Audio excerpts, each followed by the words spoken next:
Esse vídeo que eu vou estar comentando, quero falar uma questão um pouco sobre a evolução. Evolução que foi cunhada por Charles Darwin no ano de 1859. Ele nasceu no ano de 1802. E essa evolução foi cunhada no ano de 1859, chamada seleção natural. Quero falar sobre pegar um tópico aqui e decorrer um pouquinho sobre ele. Existem evidências da evolução das espécies por meio de registros fósseis? Eu quero pegar sobre este tópico e comentar um pouco se existem evidências da evolução das espécies por meio de registros fósseis. Se de fato tivesse ocorrido algum tipo de evolução das espécies para as que conhecemos atualmente, é de forma lenta e gradativa, como creem os evolucionistas.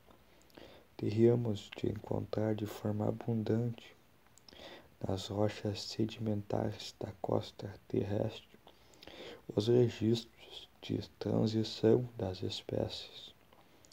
Elo perdido, menos evoluído, para as formas mais complexas de hoje, o período geológico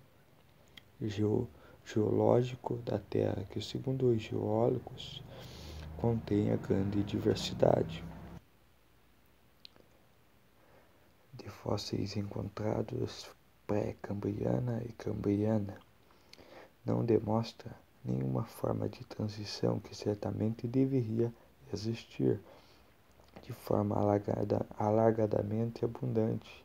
Se a teoria da evolução fosse correta, o que ainda tem sido ignorado por muitos cientistas e evolucionistas é o fato de que, dos fósseis existentes, 75% são iguais às mesmas formas de vida conhecida atualmente, não havendo nenhuma variação significante que explique todo o processo de mudança exigido por um processo evolutivo entre esses fósseis e os seres vivos atuais, sendo uma das provas disso o fóssil dos selacanto, um peixe que, segundo os evolucionistas, seria a prova fóssil da transição entre os peixes e os anfíbios, que teriam vivido supostamente há 410 milhões de anos.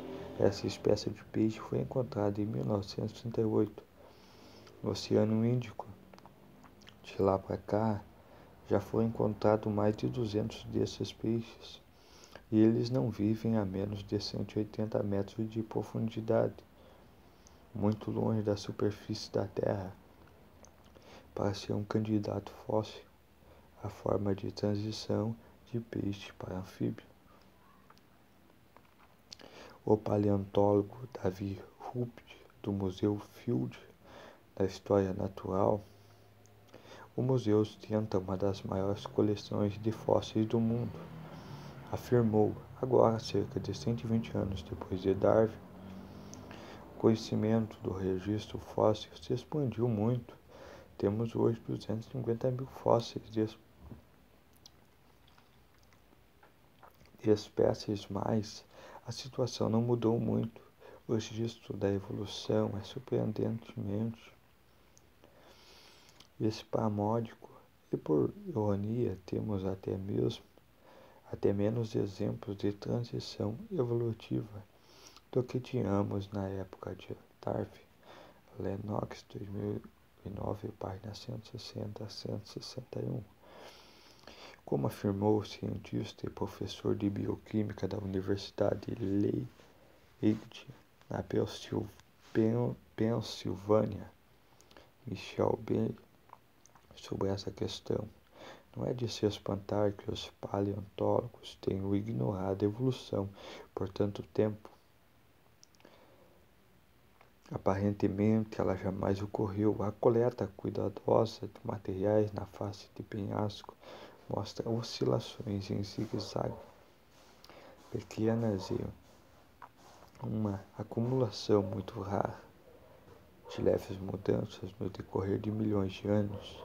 Há uma taxa lenta demais para explicar toda a mudança prodigiosa que ocorreu na história evolutiva. P. 1997, página 36. Portanto, o chamado elo perdido continua perdido, ou melhor, inexistente.